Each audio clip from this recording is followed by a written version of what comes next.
Everyone, my name is Rachel Westrate. As Krista mentioned, I am a Parent to Climate Action Fellow at Vermont Law and Graduate School, where I focus research on climate and air quality legislation.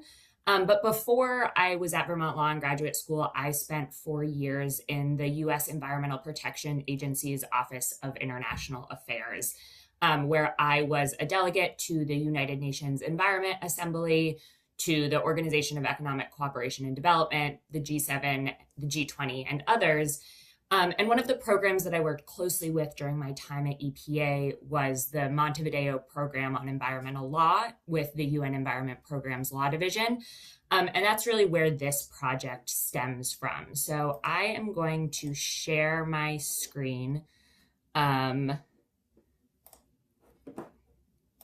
So you can all see this, I hope. And so what I'm here to talk to you all about today is a project that I started working on while I was at the Environmental Protection Agency. And due to the political changes I am sure you are all aware of, took it from the federal government in the United States and have been continuing to work on it in my new position at Vermont Law and Graduate School.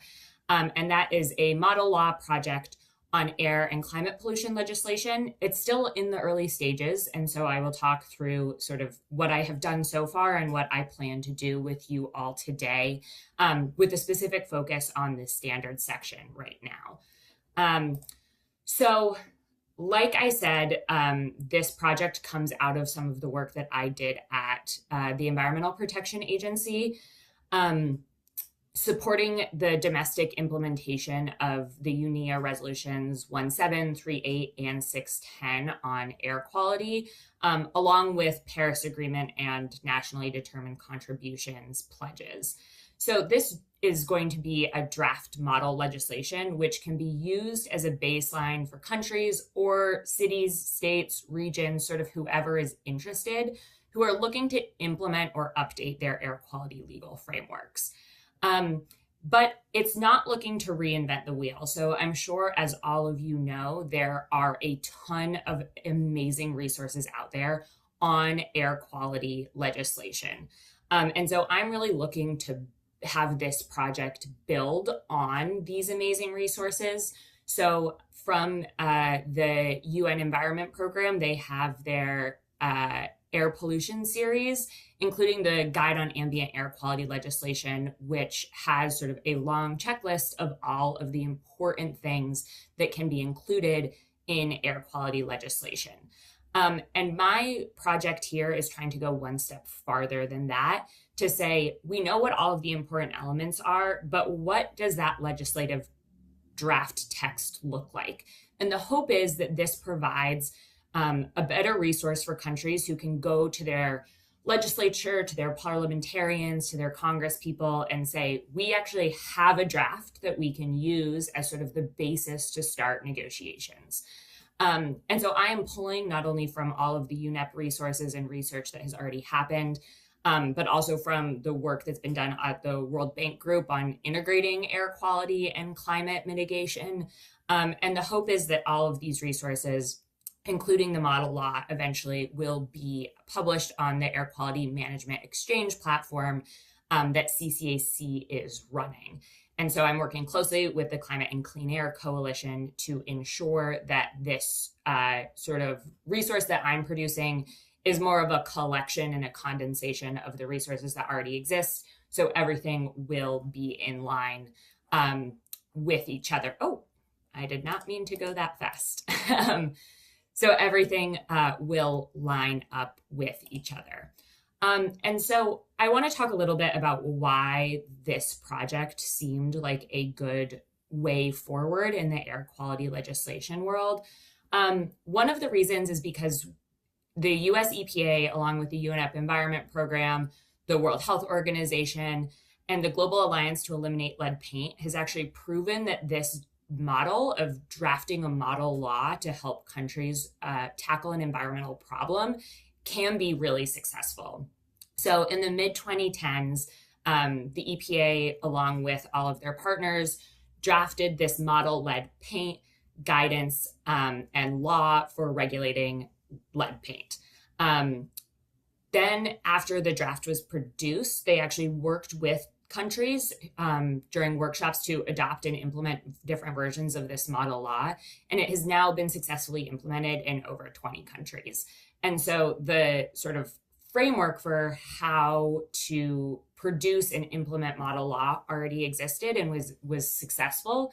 The challenge, obviously, is that air quality and climate pollution is sort of a much larger and more complex issue than just regulating lead paint. And so this is a big project that we're trying to tackle here. But we wanted to sort of build off this success in doing a model law for air quality. And so sort of in the framework of the model law for lead paint that was produced, what this looks like is what you see on your screen now, where there is draft italicized guidance text at the beginning of each section of the model law that says, this is what this section is supposed to do. Here are some considerations that countries can make. And then there is non-italicized, regular, just draft legislative text that can be used for the basis of legislation or regulation in your country. One of the difficult things, obviously, about this is that I am trying to not be too prescriptive because every country, every city, every region, every state has a different governance structure. And so the same legislation in the same structure is not going to work for every single country. And so really this is trying to capture the important things that countries should consider as they're going through this process of either updating or implementing their first round of air quality and climate legislation. And it's one of the first projects that really works on combining those two. So saying, we really need to capture climate co-benefits as we are thinking about how we are managing our air pollution. Being from the United States, I know firsthand how difficult it is when your air quality legislation was not written with the express purpose of helping with climate change as well. We are still having that struggle today in the United States.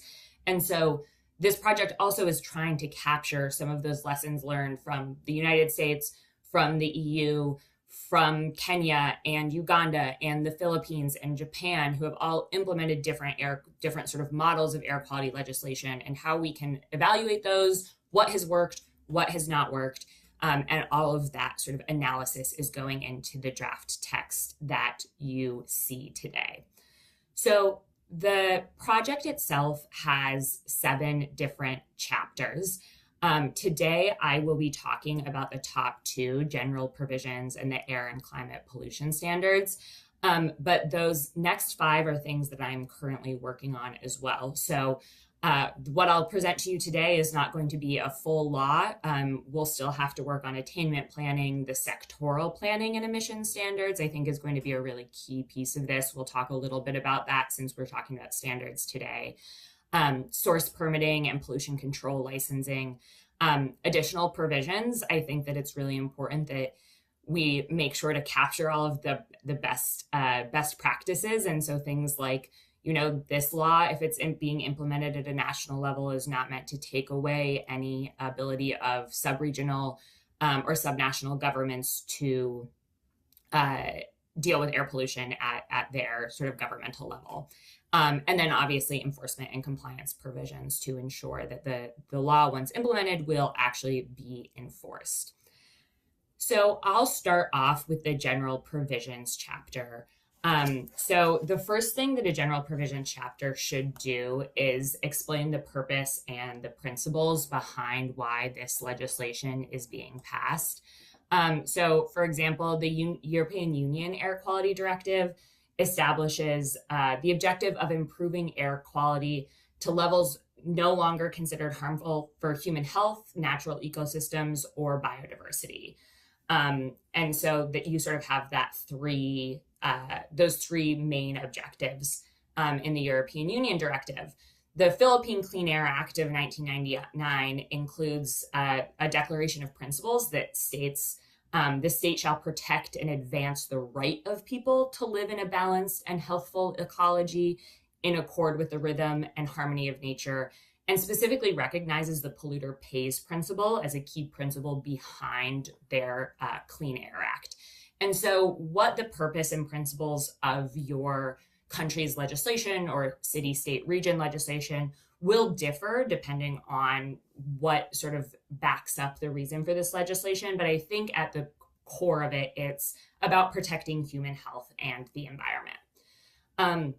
This first section, I think, also is really critical to tie in to the existing legal frameworks that your country is grappling with. So that's both domestic legal frameworks that already exist. And so, there are some countries that already have climate control or climate pollution control legislation. And if that's true, this law should reference those to say this will be implemented in line with the other legislation that already exists. Some countries already have an overall Environmental Quality Act that then air quality is sort of a piece under those. If that's the case, this is the place that we should tie all of that in together. But it's not only domestic legislation. International obligations should also be included in this section. So when we're thinking about, is your country a member of the UNFCCC and the Paris Agreement? Is it a member of the Montreal Protocol? Those sorts of international agreements and commitments that your country has made should be in this purpose and principles section because it will help guide the implementation of the law. There are also non-binding regulations or declarations that could be really useful to mention here. So for example, the UNEA resolutions on air quality, all three of them could be referenced here as a guide for implementing this law in your country. And so this is just sort of that scene setter. Why is this important? What are we doing and how are we doing it? Sort of what are those guiding principles behind it? The next thing that is important to include in that general provisions chapter at the beginning is the definitions that will be applicable throughout the entire law. So again, similar to the first slide here, those definitions should align with the definitions in other domestic laws and align with international standards. So this model law specifically will be pulling definitions to align with the Intergovernmental Panel on Climate Change, the UNFCCC, the UNEP's research on air quality legislation, and the Montreal Protocol. But again, these definitions may vary slightly depending on the national context in which this law is being implemented. We want to ensure that those definitions are coordinated across the different laws that are going to be addressing environmental pollution writ large, along with air quality and climate. The third thing that is important to include in a general provisions chapter is the application and scope. So what sources is this law going to apply to? Most sources are going to either be stationary or mobile. So those are generally the two categories that are included here to apply to power plants, and then any mobile sources, which are mostly vehicles, obviously. Many countries include a ban on emitting air pollutants without a permit in this section. So it sort of starts from you cannot do this. And then the permitting and compliance section that I will be drafting later is where then the permitting system is set up to allow for some emission of pollutants. And then a lot of countries include a requirement that the government is the one that is working on meeting ambient air quality standards. So as we'll talk about later in the standards section, there are sort of two sets of standards. One are emission standards that happen at the source, so at the power plant or at the tailpipe. The second are ambient air quality standards that sort of the collection of all of those emissions aren't affecting the ambient air. And so this is also a section where you can assign different groups to be responsible, and is important to sort of do up front so everyone knows what they're responsible for and who this law is applying to. And then the last thing that I think is critical to include in this first general provision section is a review and a revision provision. So air quality and climate legislation should have a regular review and revision process to take into account the latest scientific information, the latest technical information, and to review sort of the policy and how the law is being implemented. If things aren't working, if things are working, how the law should be changed in order to ensure that it's being the most effective possible. Two of the main things that should be included in this are how often should this review happen, and included in that is who should do the review. So usually I would think it would be the Environment Ministry, the Environmental Protection Agency, the sort of scientific body, the technical body who is responsible for this for the government to be doing those reviews. But it might make sense if you have sort of a separate research arm of the government in your country, that is the entity that is doing the scientific review here. Or if you have a standard setting body, that they're the ones who are reviewing the standards.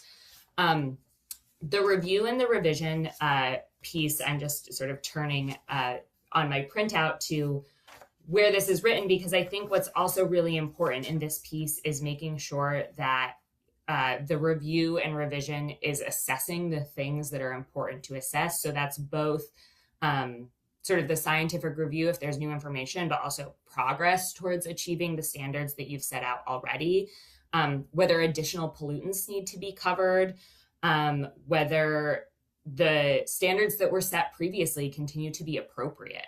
So it might be that, in fact, there's sort of no way to meet these standards that you've set out in your original legislation. This review and revision period would be a time to sort of go and see how reasonable they are, and if they are actually doing a good job of protecting human health and the environment.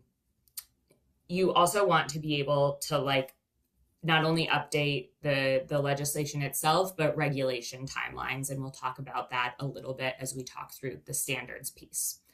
So those are sort of the four main provisions that the model law will cover in this general provision standard.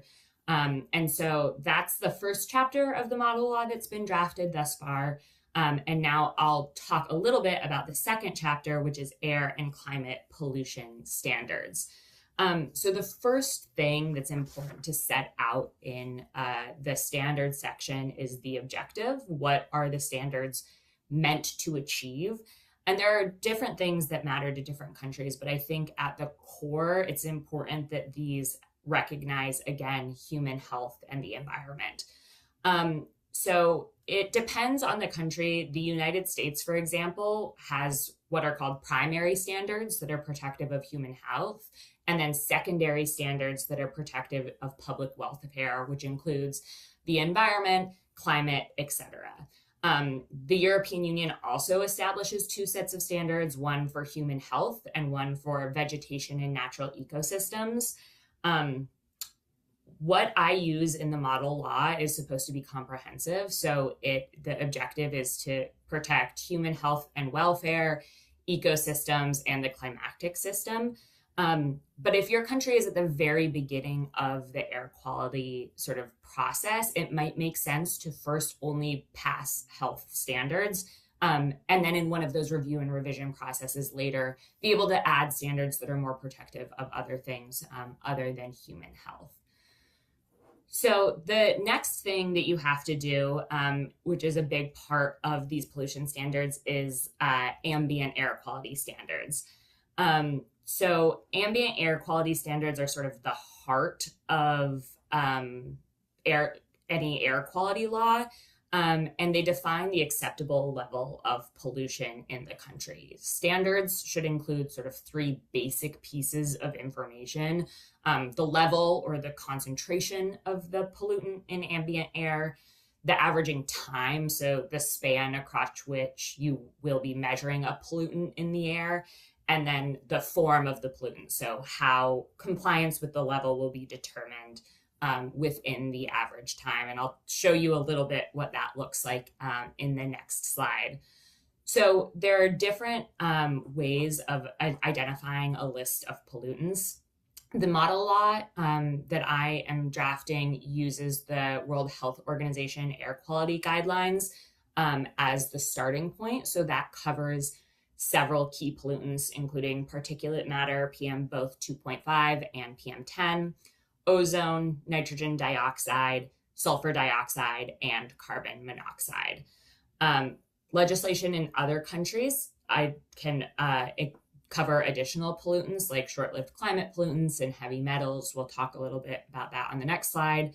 And then again, the process for adding pollutants and amending the standards should be a key part of this portion of the law.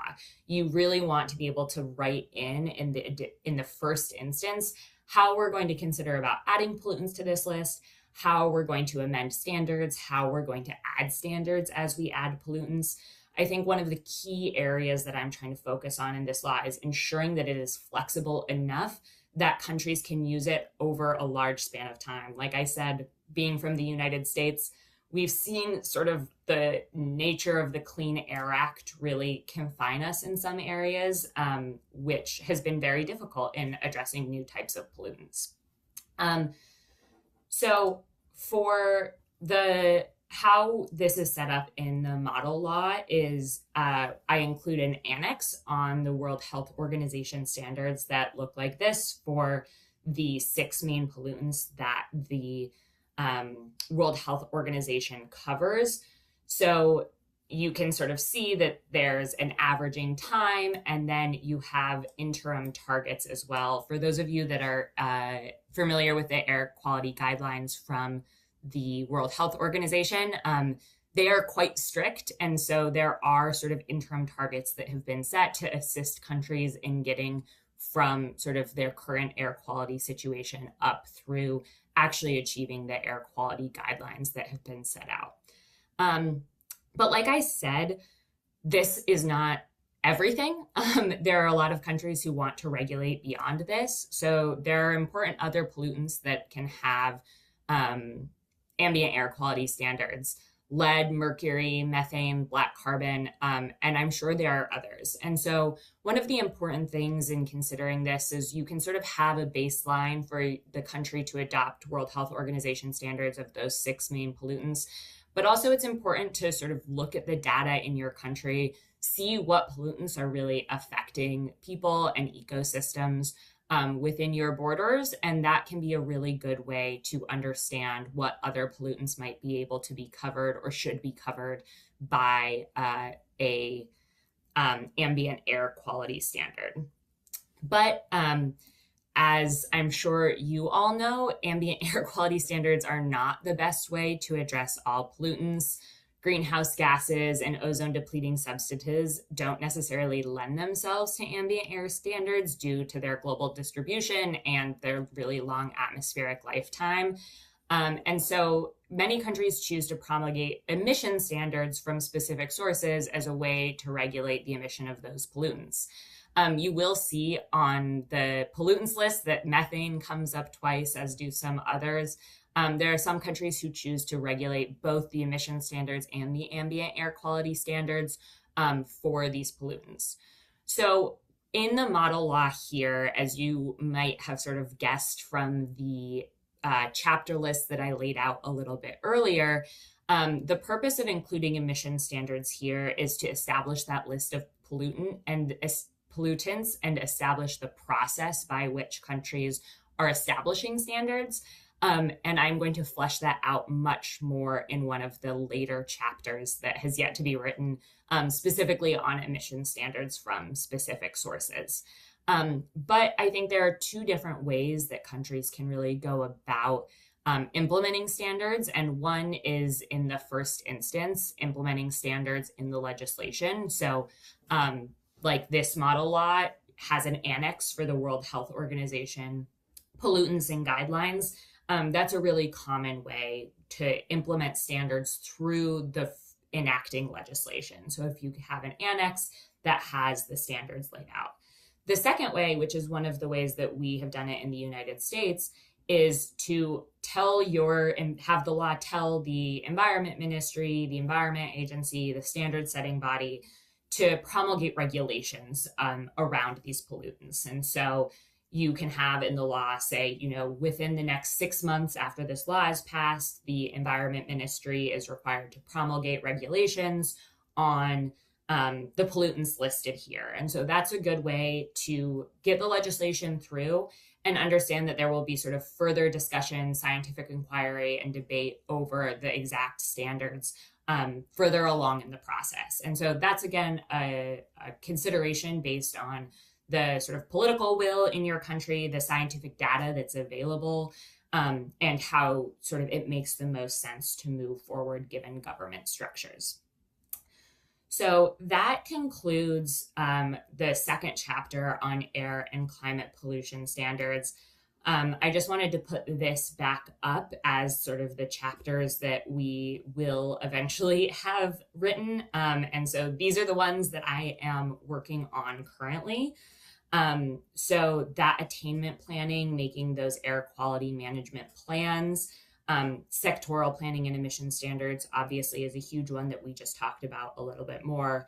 And then those permitting, control licensing, any additional provisions, and then the enforcement and compliance are still to come.